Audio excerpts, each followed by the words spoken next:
고린도후서 8장 9장은 구호 헌금에 대한 그런 이야기거든요.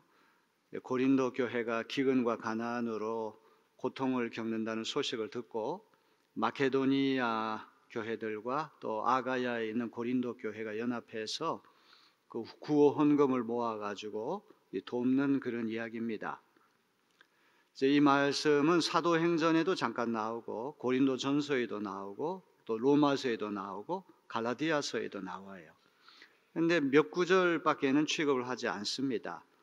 근데 고린도후서에서는 장장 8장과 9장에 걸쳐서 두 장을 할애하고 있습니다. 고린도후서 전체가 13장인데 13장 가운데 두 장을 이 문제를 다룬다고 하는 것은 굉장히 예외적인 일이 아닐 수 없습니다.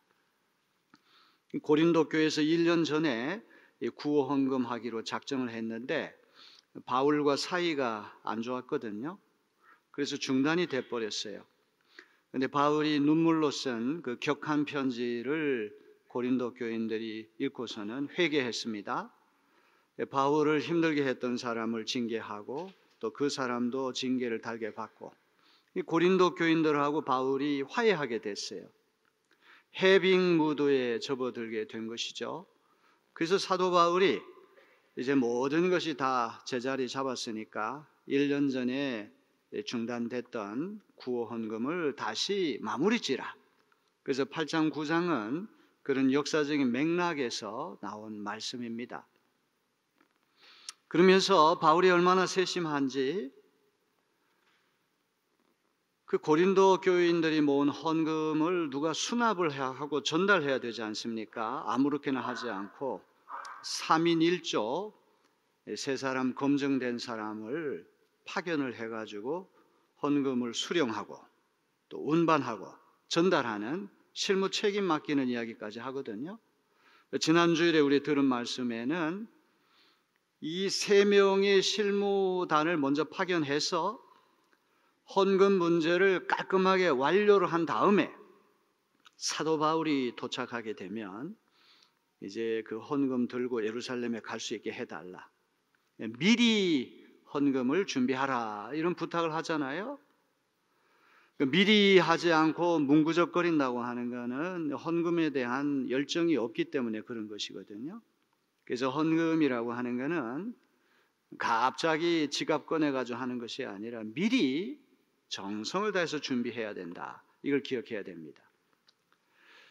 사도 바울이 아주 이 지혜가 있는 분이기 때문에 할 수 있으면 헌금이 많이 나와야 되니까 이게 마케도니아하고 아가야, 이제 고린도 교회하고 묘한 경쟁 관계에 있는데 서로를 본보기로 이렇게 제시를 하면서 자극을 주고 도전하게 하고 또 선의의 경쟁까지 하도록 아주 슬기로운 전략까지 구사하고 있는 것을 보게 됩니다. 이렇게 현실적이고 역사적인 상황에서 나온 말씀이 고린도후서 8장 9장인데 이 오고 가는 시대에 우리 그리스도인들이 헌금을 어떻게 해야 되는가? 굉장히 중요한 영적인 원리를 제시한다고 하는 게 중요하거든요. 특별히 오늘 고린도후서 9장 6절로부터 15절은 이제 결론부입니다. 굉장히 길다란 말씀의 마무리를 짓는 부분인데 이게 베푸는 삶의 두 가지 원리를 제시하고 있어요. 헌금을 드리는 이의 어떤 두 가지 영적 원리를 우리에게 제시하고 있다고 하는 것이 너무나 중요합니다. 자, 오늘 찬찬히 이 말씀을 살펴나갈 때 우리가 큰 은혜를 받고 우리 물질관을 새롭게 정립하는 귀한 시간이 되었으면 합니다. 모든 베푸는 삶의 기초가 되는 두 가지 근본 원리를 이제 제시하는데 먼저 9장 6절하고 7절을 한번 다 같이 볼까요? 요점은 이러합니다. 적게 심는 사람은 적게 거두고 많이 심는 사람은 많이 거둡니다. 각자 마음에 정한 대로 해야 하고 아까워하면서 내거나 마지못해서 하는 일은 없어야 합니다. 하나님께서는 기쁜 마음으로 내는 사람을 사랑하십니다. 여기 두 가지 원리를 사도 바울이 제시를 하거든요. 첫 번째 이제 원리는 무엇입니까? 제1원리는 적게 심는 자는 적게 거두고 많이 심는 자는 많이 거둔다. 하나의 격언과 같아요. 금언 혹은 속담과 같은 형태로 되어 있습니다. 사도 바울이 씨앗을 뿌리고 열매를 거두는 농사 이미지를 활용하고 있거든요. 농부가 씨앗을 후하게 뿌리면 열매를 풍성하게 거둡니다. 박하게 뿌리면 빈약하게 거둡니다. 부족하게 심으면 적게 거두고 풍성하게 심으면 많이 거두는 것이 농경 생활의 법칙입니다. 그렇기 때문에 풍성한 수확을 기대하는 농부는 씨앗을 아까워하지 않고 많이 뿌릴 것입니다.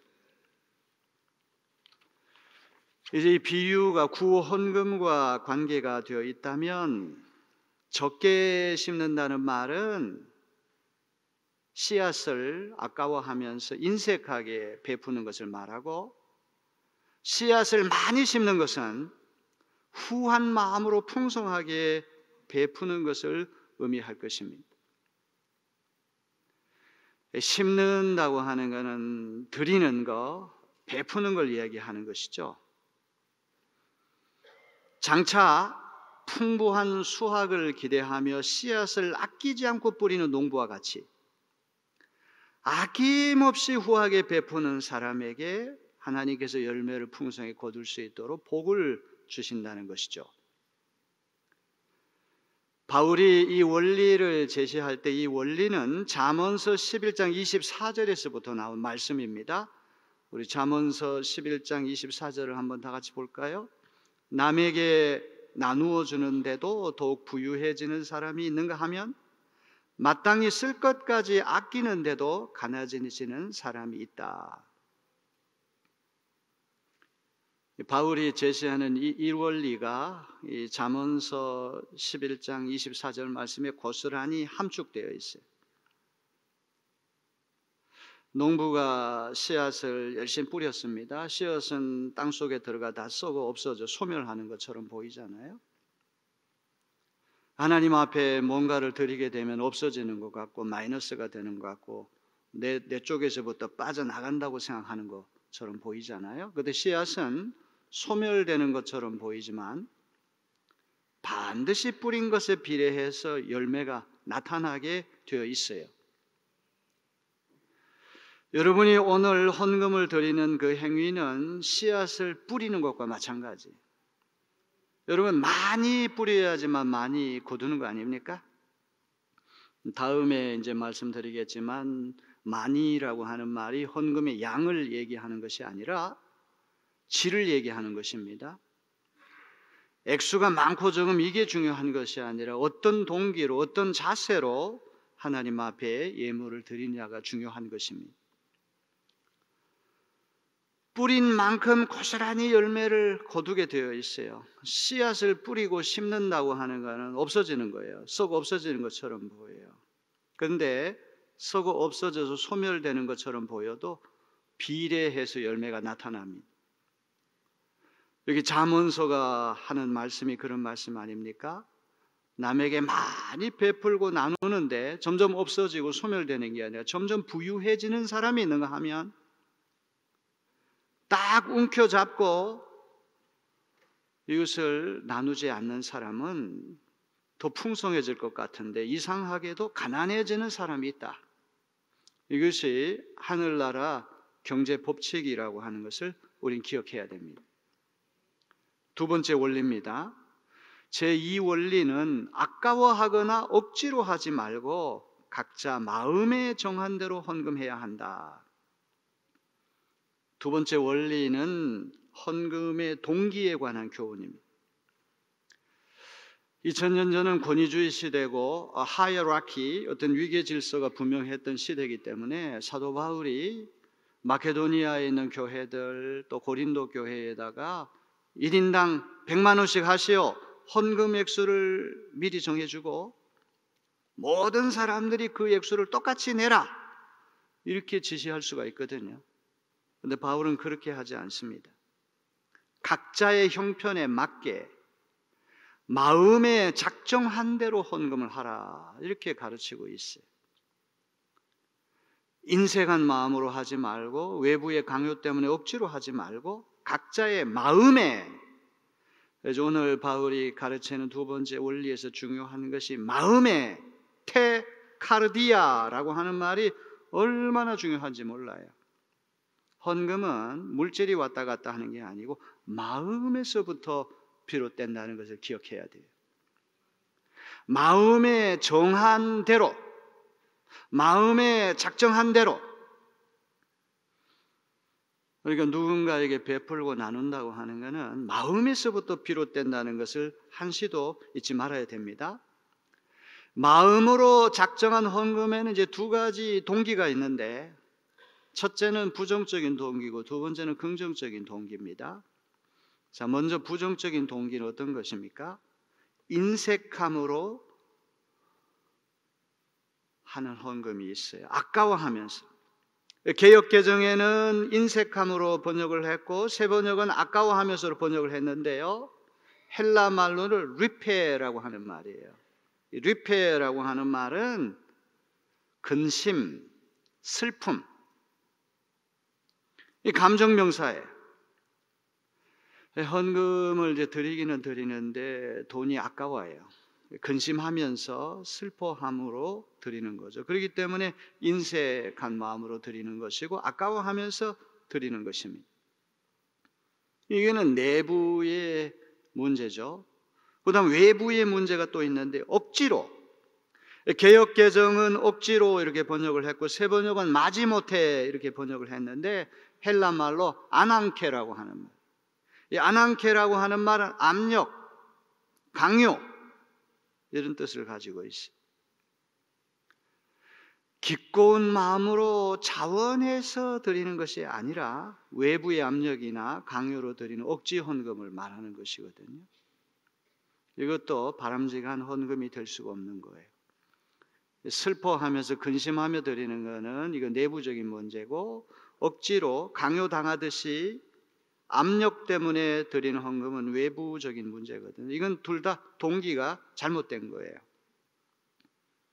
이런 부정적인 동기와 달리 긍정적으로 드리는 헌금이 있는데 즐겁게 드리는 헌금이에요. 이 즐겁게라고 하는 말이 헬라 말로 힐라론이라고 하는 말인데 영어에 힐레리우스라고 하는 아주 재미있는 말이 있어요. 힐레리우스라고 하는 말이 아주 유쾌한 이런 뜻이에요. 그래서 빌 클린턴 대통령의 영부인이 힐러리 클린턴인데 그 힐러리라고 하는 말이 아주 즐겁다, 유쾌하다는 그런 뜻 아닙니까?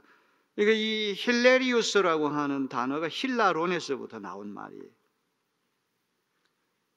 이 긍정적인 동기로 드리는 헌금은 물질이 아까워서 근심하거나 슬퍼하거나 외부의 강요 때문에 억지로 드리는 헌금이 아니라 즐거운 마음으로, 기꺼운 마음으로 드리는 헌금이에요.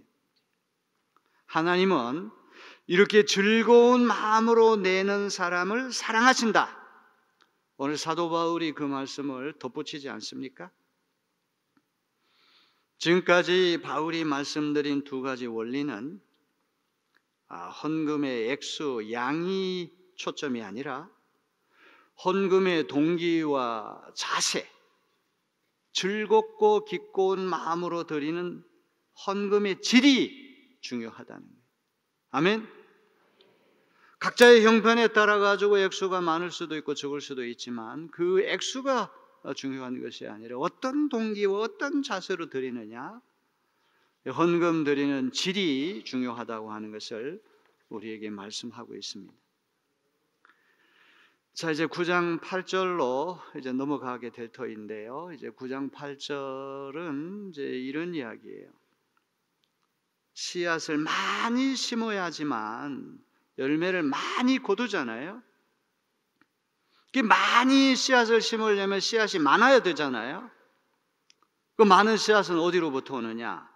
하나님이 씨앗을 공급해 주시는 분이다. 이제 그 말씀을 여기서 하고 있어요. 이 결론부가 너무 놀라운 것은 초점이 다 하나님께 있는 거예요.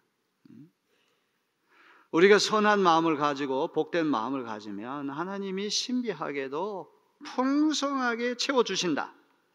모든 자원이 하나님으로부터 온다.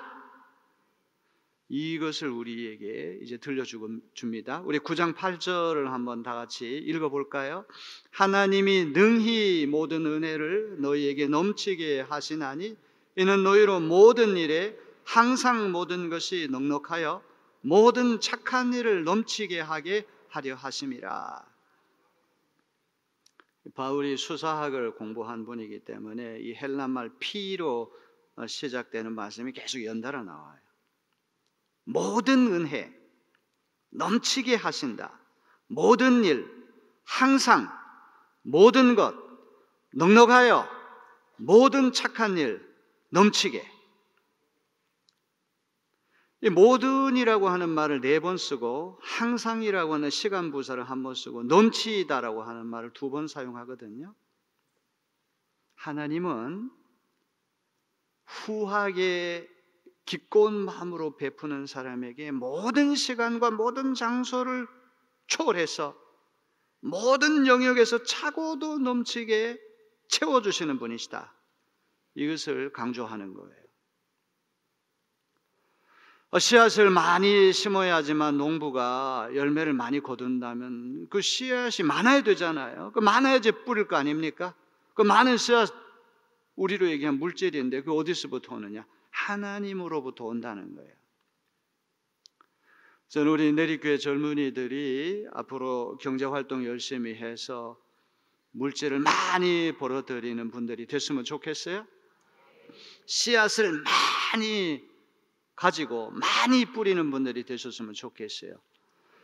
여러분이 하나님을 하겠다고 하는 선한 비전을 간직하면 하나님께서 많이 뿌릴 수 있는 씨앗을 주실 줄로 믿습니다. 그게 사도 바울이 오늘 우리에게 하는 말씀이죠. 자, 이제 9절로 넘어가겠습니다. 9절 세 번역으로 읽어봅니다. 이것은 성경에 기록한 바 그가 가난한 사람들에게 아낌없이 뿌려주셨으니 그의 의가 영원히 있다 한 것과 같습니다. 시편 112편 9절을 인용한 이런 말씀이에요. 사도 바울이 70인역이라고 하는 구약 성경을 인용할 때는 상황에 맞게 조금 이렇게 변형을 해서 인용을 합니다. 시편 112편이 말씀하려고 하는 것은 뭡니까? 가난한 사람에게 베푸는 사람이 의로운 사람인데 그 사람의 의로움은 영원토록 기억이 된다는 그런 말이에요. 이번에 바자회를 하는데 어떤 자매가 200만 원 헌금을 했는데 그분의 가정 형편을 제가 알거든요. 그 청소하시면서 간신히 어렵게 사는 분인데 그 말씀을 듣자마자 즉각적으로 반응을 해서 한 달 생활비 전체를 하나님 앞에 드렸다고 저는 생각하는데요. 옥합을 깨뜨리는 거예요. 의인이, 성경에서 얘기하는 의인이 바로 이런 이들인데요. 이런 이들의 의로움은 오랫동안 영원토록 기억될 것이다. 그것을 시편이 말씀하고 사도 바울이 또 말씀하는 것입니다. 자, 9장 10절은 또 한 차례 농사 이미지를 활용합니다. 6절로부터 9절 말씀을 다시 한번 강조하는 말씀이에요. 아주 중요한 말씀입니다. 우리 9장 10절을 다 같이 읽어보겠습니다. 심는 사람에게 심을 씨와 먹을 양식을 공급하여 주시는 하나님께서 여러분에게도 씨를 마련하여 주시고 그것을 여러 갑절로 늘려주시고 여러분의 의의 열매를 증가시켜 주실 것입니다. 심는 사람은 베푸는 사람이고 헌금을 드리는 사람입니다. 요점은 이겁니다. 하나님은 주는 자에게 주시는 분이시다. 이게 사도 바울의 요점이에요. 헌금을 드리는 행위가 씨앗을 심어가지고 열매를 거두는 과정으로 비유가 된다면 씨앗은 어디에서 오느냐? 씨앗을 많이 심어야지 열매를 많이 거두는데 씨앗이 있어야지 씨앗을 심을 거 아니냐? 씨앗을 심는 사람에게 필요한 씨앗과 먹을 양식을 공급하시는 분은 하나님이시다. 이걸 지금 얘기를 해요. 씨앗이라고 하는 것은 경제활동의 출발점이에요. 옛날 농사가 이제 주가 됐던 그런 시대에는 농부가 씨앗을 심는 것으로부터 이제 경제가 시작되는 거예요. 그게 싹이 나고 열매가 나가지고 이제 수확을 많이 거두어 들여가지고 또 가공이 되고 이렇게 해서 상에 먹을 음식이 올라오는 건 경제 활동의 마무리 끝을 얘기하거든요. 하나님이 심을 씨앗과 상 위에 올라가 있는 음식까지 다 공급하신다. 이게 무슨 얘기입니까?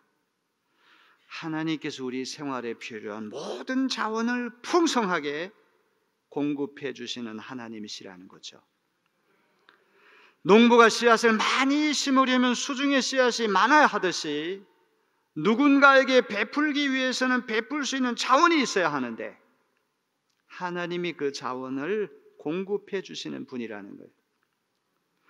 오늘 이사야 55장 10절 말씀을 읽었습니다. 이는 비와 눈이 하늘로부터 내려서 그리로 되돌아가지 아니하고 땅을 적셔서 소출이 나게 하며 싹이 나게 하여 파종하는 자에게는 종자를 주며 먹는 자에게는 양식을 줌과 같이. 사도 바울이 이사야 55장 10절 말씀을 염두에 두고 이 말씀을 했던 것이죠. 심는 자, 헌금을 드리는 자에게 심을 씨앗을 주시는 원천적인 공급자가 하나님이신데 그냥 대충 주시는 게 아니라 갑절로 늘려서 풍성하게 공급하시는 분. 여기에 그치지 않고 주는 자에 의해 열매까지 더하여 주신다. 사도 바울이 이런 말씀까지 하고 있습니다. 9장 11절은 주는 자가 어떤 복을 받게 되는가를 또 말씀합니다. 우리 9장 11절을 다 같이 한번 볼까요? 너희가 모든 일에 넉넉하여 너그럽게 연보를 함은 그들이 우리로 말미암아 하나님께 감사하게 하는 것이라. 너희는 고린도 교인들을 이야기하고 그들은 예루살렘 교인들을 이야기하는 거예요. 주는 자들, 예루살렘 교회를 위해 연보하는 고린도인들은 첫째, 모든 일이라고 하는 말은 물질적으로뿐만 아니라 영적으로도 넉넉하게 된다는 그런 말이에요. 고린도인들이 모든 일에 넉넉해진 것은 움켜잡고 복을 간직하고만 있는 게 아니라 복을 어려운 이웃에게 흘려 보내는 데 있는 것이죠. 하나님이 베푸신 풍성한 복을 움켜잡고만 있는 것이 아니라 예루살렘 교회, 궁핍한 예루살렘 교회로 흘려 보내게 될 때 예루살렘 교인들이 하나님께 감사하는 마음을 갖게 된다는 그런 말이에요. 자, 이제 12절로부터 15절은 8장 9장의 결론 부분이면서 굉장히 중요한 말씀이에요. 이 연보 사역이 초래하게 될 유익이 세 가지가 있다는 거예요. 첫째는 감사, 두 번째는 영광, 세 번째는 중보기도. 하나님 앞에 예물을 드리게 되면 감사가 일어나게 되는 거예요. 두 번째는 하나님께 영광을 올려드리게 되고 세 번째는 중보기도. 고린도인들이 예물을 다 모아가지고 예루살렘 교회를 도울 때 예루살렘 교인들이 그 헌금을 받아들 때 너무 고마운 마음이 드는 거예요. 우리가 넉넉하지 못해서 되갚을 수는 없지만 너무 감사하니까 우리가 할 수 있는 일은 고린도 교인들을 위해 중보기도 하는 것밖에 없다. 이래서 고린도 교인들을 위해 열심히 기도해 준다면 이 얼마나 복된 일입니까? 헌금에서 잊지 말아야 되는 게 균등의 원리, 형평의 원리라고 하는 결국은 내는 쪽이 마이너스 되고 받는 쪽이 플러스가 되고 그런 것이 아니라 양쪽이 다 똑같이 균등해진다는 말씀 하잖아요. 고린도인들이 물질로 도왔더니 예루살렘 교인들이 영적으로 중보기도 해주면 사실은 물질로 도와주는 것보다도 중보기도로 은혜를 갚는 그쪽이 훨씬 더 고귀하고 아름다운 거예요. 아멘. 믿으시기 바랍니다. 꼭 우리가 물질적인 것만 보지 말고 보이지 않는 영적인 세계, 예루살렘 교인들이 시간 날 때마다 고린도인들을 기억하고 열심히 중보기도 해주면 이게 평평해지는 거예요. 이 균형을 잡게 되는 거란 말이죠. 자, 우리 9장 12절부터 이제 살펴봅니다. 다 같이 읽어봅니다. 여러분이 수행하는 이 봉사의 일은 성도들의 궁핍을 채워줄 뿐만 아니라 많은 사람들로 하여금 하나님께 감사를 넘치게 드리게 할 것입니다. 헌금 행위가 하나님께 감사를 넘치게 드리는 길잡이가 된다는 말씀하잖아요. 고린도인들이 수행하는 봉사의 일, 누가 봐도 이건 헌금인데 이걸 디아코니아 테스 레이투르기아스라는 말을 써요. 이제 봉사의 직무, 봉사의 일 이렇게 번역을 했는데 이제 디아코니아를 직무, 일로 번역을 했고 레이투르기아라고 하는 말을 봉사로 번역을 했는데 이게 번역이 잘못됐어요. 레이투르기아라고 하는 말은 리터지, 예배, 예전, 의식 이것과 관계된. 그러니까 예배의 일이다, 제사의 일이다, 예전의 일이다. 이게 바울이 말씀하려고 하는 요점이에요. 레이투르기아라고 하는 말은 신에게 드리는 어떤 제사, 예배, 항상 제사장, 항상 성전과 관계되는 용어입니다. 사도 바울이 이 말을 골라서 쓰는 이유는 헌금은 하나님께 희생 제물을 바치는 예배 행위요 제사 행위가 된다는 걸 보여주는 거예요. 아멘. 사도 바울의 의도가 여기 있는 거예요. 이 예물이라고 하는 것은 물질이 왔다 갔다 하는 게 아니라 영적이고 종교적인 의미가 거기 숨어 있다. 이스라엘 백성이 가장 귀하고 깨끗한 어떤 희생 제물을 하나님 앞에 올려서 제사 드리듯이 고린도 교인들이 정성을 다하여 예루살렘 교인들을 돕는 연보 헌금이라고 하는 것은 그 고귀한 희생 제물을 하나님 앞에 올려드리는 거룩한 제사와 같다. 이것이 사도 바울의 의도인 것입니다. 이 헌금이라고 하는 것이 예루살렘 성도들의 궁핍을 채워주는 것으로 그치지 않고 많은 사람이 하나님께 감사를 넘치게 드리도록 한다. 첫 번째 유익은 감사예요. 우리 진실로 드리는 예물은 감사를 불러일으킨다고 하는 것을 기억하시길 바랍니다. 이번에 바자회 할 때도 좀 걱정이 많았어요. 물가는 올라가고 그래가지고 이거 뭐 재료비 다 빼면은 몇백밖에 안 남을 텐데 어떻게 하나 이런 걱정을 했는데 다행히 우리가 후원 헌금을 병행을 해서 많이 나왔어요. 우리 교회 형편으로 볼 때는 이 3천만 원이라는 액수는 적은 액수는 아니에요. 얼마나 감사한지 몰라요. 할렐루야. 네? 감사한 마음이 우리 속에 다 있게 되는 거예요. 진정한 헌금이 이와 같이 감사를 불러온다고 하는 것을 기억해야 됩니다. 두 번째로 우리 9장 13절을 다 같이 읽어봅니다. 여러분의 이 봉사의 결과로 그들은 하나님께 영광을 돌릴 것입니다. 그것은 여러분이 하나님께 순종하여 그리스도의 복음을 고백하고 또 그들과 모든 다른 사람에게 너그럽게 도움을 보낸다는 사실이 입증되었기 때문입니다. 여기도 디아코니아라고 하는 말, 이 헌금이라고 하는 말을 이 돈이라 이렇게 물질에 대한 얘기는 한도 쓰지 않고 전부 다 어떤 서비스, 미니스트리 이런 개념으로 지금 표현하거든요. 고린도 교인들의 헌금이 예루살렘 교회 교인들로부터 하나님께 영광 돌리는 일이 된다 이렇게 말씀합니다. 그 다음에 이제 세 번째로 고린도인들이 연보에 참여한 것이 또 중요한 반응을 초래하는데 우리 9장 14절을 한번 다 같이 읽어봅니다. 그들은 또한 여러분에게 주신 하나님의 넘치는 은혜 때문에 여러분을 그리워하면서 여러분을 두고 기도할 것입니다. 여기 참 중요한 말씀이 고린도 교인들이 헌금을 하게 된 것은 사람의 뜻으로 된 게 아니라 여러분에게 주신 하나님의 넘치는 은혜 때문에 우리 하나님 앞에 예물을 드리고 누구를 도울 수 있는 것은 하나님이 베푸시는 은혜가 있을 때 가능한 거예요. 은혜가 없으면 아주 인색해지고 은혜가 있으면 억지로 하는 헌금 되게 쉽거든요. 그래서 은혜가 많은 교회는 헌금도 풍성해지게 되는 것이죠. 아멘.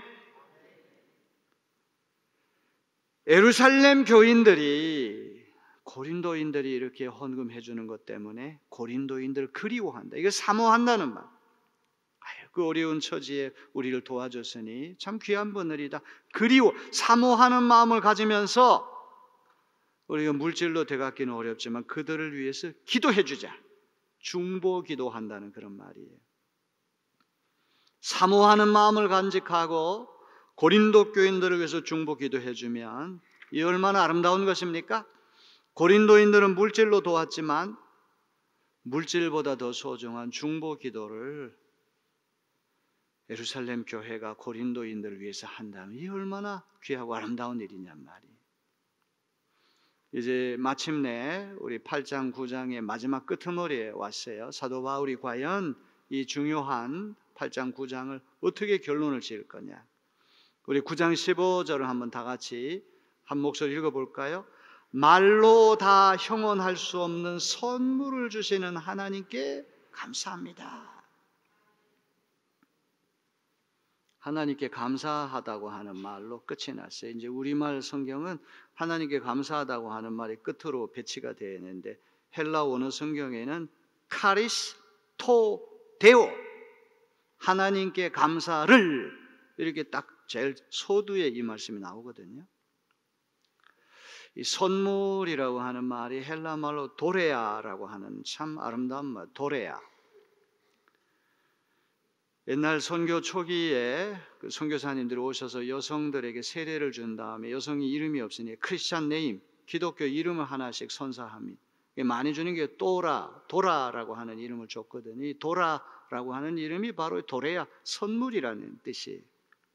김한란 선생의 어머니도 박도라. 원래 그 7살 먹은 기득이 기해년에 득했다. 돼지띠예요. 그 7살 먹은 기득이한테는 또라라고 하는 이름을 주고 자기는 헬렌, 백헬렌이라고 하는 전도 부인을 존경해가지고 예수 믿게 됐으니 헬렌이라는 이름을 달라 이렇게 부탁했는데 선교사님이 세례를 많이 주다 보니까 혼동이 와가지고 어머니한테는 박도라, 7살 먹은 기득이는 헬렌이라고 하는 한문 표기가 안 되니 그게 한문으로 표기하니까 환란 이렇게 된 거죠. 그 도라라고 하는 이름이 도레아, 선물이라고 하는, 참 아름다운 이름이에요. 가베, 독일말로 기프트. 근데 이 선물은 말로도 형언할 수 없고 글로도 형언할 수가 없어요. 도무지 말을 해도 그 말로 다 포착할 수 없는 그런 선물을 하나님 주시는데 그 선물이 도대체 뭘까요? 퍼뜩 떠오르는 것은 예수 그리스도. 여러분, 선물이라고 하는 것은 사랑하는 사람에게 거저주는 것이 선물 아닙니까? 뇌물하고 선물의 차이는 뭐예요? 뇌물이라고 하는 것은 몰래 줘야 되는데 선물은 남이 봐도 상관없어요. 뇌물이라고 하는 건 뭔가 대가를 기대하고 주는데 선물은 대가를 바라지 않는 거예요. 사랑하는 사람일수록 거저주는 거예요. 내가 정말 사랑하는 사람한테는 가장 귀한 것을 거저주는 거예요. 이게 선물 아닙니까? 하나님께서 예수 그리스도라고 하는 가장 귀한 선물을 우리에게 거저 주신 줄로 믿습니다. 그래서 이게 예수 그리스도라고 하는 생각이 1차적으로 떠올랐는데 이게 8장 9장이 헌금과 관련된 거기 때문에 사도 바울이 형용할 수 없는, 말로 형언할 수 없는 선물을 주신다고 할 때는 뭘 염두에 뒀을까?